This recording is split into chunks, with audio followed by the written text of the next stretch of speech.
gentleman who is Craig David is joining us now. Craig, that's your new single, yeah? Yeah, DNA. So you filmed that. That's Piccadilly Circus, isn't it? Yeah. What time of day did you doing that? Like we just rocked up there at like 11 o'clock. Did you? Yeah, Troy Roscoe was the director, and he's a lovely guy. In the evening. In the evening. So we just rolled up and we just said, let's see what we. Because it can get pretty lively. Yeah. For that exact reason, we didn't know what you'd expect when you got there. So it was like there were moments where all of it was so spontaneous, and I loved it because it was so London, it was so UK, but it also had the spontaneity of all the people. Sort of, there was one person who literally rocked up and said, "Can I get a selfie in the middle of it?" I was like, "Come, let's roll, let's do it." Did you put that in the video? It didn't make the cut. It cut up for some reason, but it was a moment I thought that would have been cool. Did the drunks make the cut? You, Craig David! What are you doing here? The movements, the steps they were doing, crazy. Really? Oh, yeah, twinkle toes they were going. We're so excited to have you on the show. So we literally, the energy, as soon as you came in, we were like, yes. Yeah. Craig, this is your new book. Yeah. What's your vibe? Why now did you decide to write this book? Do you know what? It felt like sort of the stars aligned because I'd been asked to write a memoir for so many years back, and it just felt that the time wasn't really right. Yeah. It felt like I needed to live a bit more life and let me have a bit more experience to actually talk on something. Or there's someone who could talk about my career in more articulately than I could, like where you were, who you were with. But it came at a time where, just before lockdown, I was approached by a literacy agent who said, "Are you interested in doing a book?"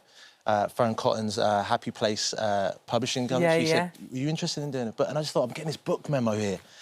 So I just ran with it. And then I was like, OK, if I can write a book that can help people, that can maybe use anecdotes and stories from some of my musical experiences, but actually get slightly away from the role to role, but to the sort of soul to soul of us, and talk about mental health and depression and lack of boundaries, or saying yes when you mean no, bullying, touching on racism. I felt like I needed to speak my truth in a book that will land with people. And I think if I could do that and get it right, it would be a book worth writing.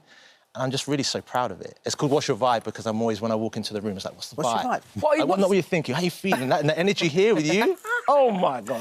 Are you feeling the vibe, babe? Feel the vibe. This morning vibe's on it. Your vibe is... It's a nice vibe. You know, I love it. The energy of both of you is amazing. Such a beautiful, very sweet synergy together.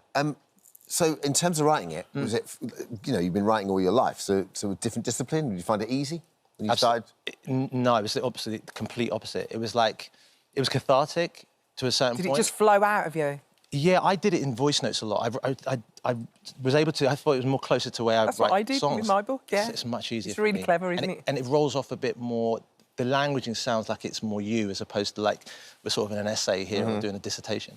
And I had an amazing editor, Gillian Stern, who, when I sent things, my manuscript, she'd come back and just challenge me with things and say, is that really how you're feeling? Is that really? And I'd be like, no, and I'd go back and have to really get to the bottom of certain layers that even I was a bit, feeling a bit anxious to go there. But once I got there, it's like I got this relief and healing of, like, as soon as you speak it. Yeah. That's why I wanted to say in the book and to land it. If you speak your truth and land it, it's there. It's now someone can pick up the book and say, how was it that you felt? There it is. Yeah. The elephant in the room, it's in the book, you can read it. So. What's lovely in the book, you talk about Big Nasty, how he literally motivated you to start being a little bit more proud about yourself and your achievements as well. What a guy. One, he wears his heart on his sleeve, and I love Big Nasty. But it's just the way in which he schooled me one day in the studio. He saw, like, a plaque for Born to Do It, which had, like, I don't know, 7 million albums on and it was on the floor. And I put it there because I just didn't want to... I was trying to be a bit too humble about the whole situation. Didn't want to be 7 million albums, everyone coming in. I was like... And he's like, no, my friend. He said, you get that plaque and you put that on the wall. Yeah. Do you know what that did for little young boys and girls in this country and different parts of the country to feel seen and that they could do it because of you? He goes, you put it up now. And literally, he's the kind of guy who's like, I'm going to get a Black & Decker drill out. Not like we're going to do it in a moment. Forget the... We're doing it now. We're getting the drill out now. And I was just like, wow, what a profound moment. And I got that. It was like, it wasn't an ego thing of having it up on the... But it's actually celebrate your successes because that did have an impact. And I was like, thank you, man. Do you deal with, like, the early noughties, you know, late 90s, early noughties, incredible time in the music industry, to get into the industry, and then, you know, you kind of, like, going... sort of retreating a little bit and then coming back? You're like, you know, is this the different stages and the acts of your life in here? Yeah, I mean, I take it back to my early school days. The way that my grandma made that stewed chicken, put that love in. I can do that, by the way. And I'm come over any time. You said I could come over, and I'm so up for that. You're more than welcome. You know this. Do you imagine that? Craig David. Who's going around for dinner? Oh, it's just Craig. Just Craig my mate Craig. I'm in. You know this, right? I'll cook for you. It's done. And so it's worth it, Craig. I tell you. I heard about the food. That's what I'm saying. Chicken and rice. I'm ready for that food. A lot of food and a lot of juice. But yeah, it's been a journey. It's like it starts like school days, and there's a myriad of things. It's like my parents and how they raised me. My dad was in a group called Ebony Rockers, with bass guitarist, and his music and how that impacted me. I touch on bullying at school and how the impact, or a broken heart, and how these things trigger you later on in your adult life. Yeah. That they can compound, and you're trying to unravel things from, as a child, which is a lot of things that adults are usually going through. It's things that affected them early, never really processed it, put it under the carpet, and it's always there in the shadows until you actually, OK, let's throw it up. It's going to be awkward. It's going to feel painful, but you heal at that point. Yeah. And then I take it through music as well. I touch on all the musical elements, so people who are fans would be like, oh, he's touching on, how did he write that song? You touched on the Brits as well. I'll never forget that. You was nominated for like 6 Brits. Crazy. And you didn't get one. I'll never forget it. But everyone was fuming, weren't they? Everyone was fuming. It was a strange one, because I heard the day before that they were about to run something in the press about not winning any. And the weird feeling I got was like, you know what? I'm going to the Brits. Like, I'm a young kid, just I've watched the Brits. And the way the night unfolded was unbelievable for me. It's like it was like, it wasn't about defining my career or success by awards, and I always will appreciate an award. It's amazing. Yeah. But it was more the memory of, you know what I mean, Dane Bowers went up with it. I was robbed. Oh yeah, there he is. Look. Hey, I love that. Like, I just like for him to come up at the time, another level, huge at the time. Yeah, like, it's come and show love. Elton John, like, walking on stage and saying some wonderful words. If there was a better singer in the UK than Craig David, then I'm Margaret Thatcher. Do you know what I mean? And then Bono singing One, and then going into Walking Away. Yes. What a night. Well, it just shows you don't have to win all the time, do you? Because I feel like you won.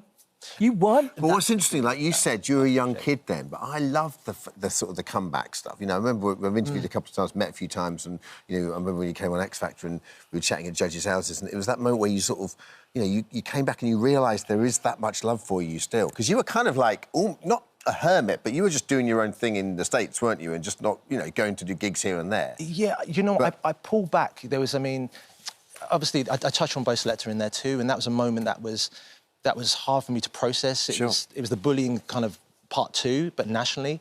And going to Miami was my get away from that. I couldn't understand what was happening in a place that was home, and I just felt like I need to be away, even though I was playing it's like the elephant in the room, like, oh, I'm going there because of the party scene and the thing. But what played out is that when I came back and processed that and healed a lot of that, and that's why I wanted to talk about it and touch on it in the book, is that emotionally it's I've moved on, I've healed, but there's so much love here, and I'm home, and the love that I've seen from people when they come to the shows and they say that this song helped them heal, and I'm just like, you know what, I'm so grateful to come back. I didn't like it when you went over there, if I'm honest with you. You know what, I wanted to come back and give you the hug. But listen, he came back with these TS, like, you know, TS 5 sets, and he's just slamming it now, doing his own thing and doing DJing. You see this guy in Ibiza. He's killing it. Oh my God, we went to go and see Ibiza. We were there for X Factor. It was insane. Dermot, your energy, you're such a lovely guy, man. We went on the desert trek together and we bonded there. Yeah. And it's just lovely, like, to be here on the sofa with both of you. Like, it's just so beautiful. You're such beautiful human beings. Right, and I'm just grateful that we get to do this. No, seriously. To know one. We've seen you on our screens on ITV on Christmas Day as well, is that right? Are you going to be on Christmas Day? Yeah, we got some... I sang Have Yourself a Merry Christmas in front of the royal family for Kate. She put it together again at Westminster Abbey, which was unbelievable. That looks amazing. And also, you know, it's like it was the first time that the family without their... especially for the children, for King Charles now without his mother, you know, so to celebrate that moment of us all coming together for a Christmas and being with our families. Nice. I'm just, you know, and I hope everyone can be with their families. Cosy outfits on point as well. Yeah. So, you know, 22 years since the first album, I can't believe it. There it is, 22. There it is. Craig's book, What's Your Vibe? Alison, can we get a ding ready for that? Without a doubt, there you go. I love you. Greg's book, What's Your Vibe? Tuning into Your Best Life is out now, and his latest album, 22, is also out now as well. Thanks so much. Thank you. We are honoured to have you on the show Absolutely. today. Thank you, Craig God bless you. I David. appreciate you. Love you.